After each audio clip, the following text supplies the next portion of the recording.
حضور علیہ الصلوۃ والسلام نے کتنی خوبصورت یہ بشارت عطا فرمائی کہ جب رمضان کی بھی پہلی وہ شب آ جاتی ہے اور یکم رمضان ہو جائے، سبحان اللہ، اللہ پاک امت مصطفیٰ کی طرف رحمت کی نظر فرماتا ہے، اور جن کو اللہ کی رحمت کی نظر مل جائے انہیں پھر عذاب نہیں دیتا ہے، انہیں عذاب نہیں دیتا، جنہیں رحمت الہی میں سے وہ خاص حصہ نصیب ہو جائے۔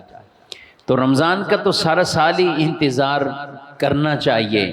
رسول اللہ صلی اللہ علیہ وسلم صحابہ کو جمع کر کے خطبہ دیا کرتے کہ تمہارے پاس عظیم مہینہ آ رہا ہے، وہ عظیم مہینہ آ رہا ہے، اس کی تیاری میں آپ صلی اللہ علیہ وسلم خطبہ دے کر صحابہ کو کہتے اپنے غلاموں پر کام کچھ کم کر دو، تخفیف کر دو۔ کئی جگہوں پر ایسا ہوتا ہے کہ کچھ کام لوگ کم کر دیتے ہیں، ڈیوٹیوں میں کچھ کمی کر دیتے ہیں، 8 گھنٹے ڈیوٹی ہے 6 گھنٹے کام لے لیا، کچھ اور کاموں میں تخفیف ایسی کر دی کہ سامنے والا بھی روزہ پورا کر لے۔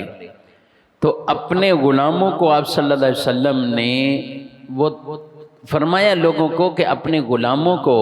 اس دور میں غلام ہوتے تھے، آج کے دور میں اس کو عام نارمل اگر ہم کہیں تو ہمارے ملازمین کچھ ہیں جو وقت کے ملازم، تو اس ٹائم میں کچھ کمی کر دیں، کچھ تخفیف کر دیں، تاکہ انہیں بھی روزہ رکھنا بآسانی وہ میسر ہو جائے اور وہ روزہ پورا کر لیں۔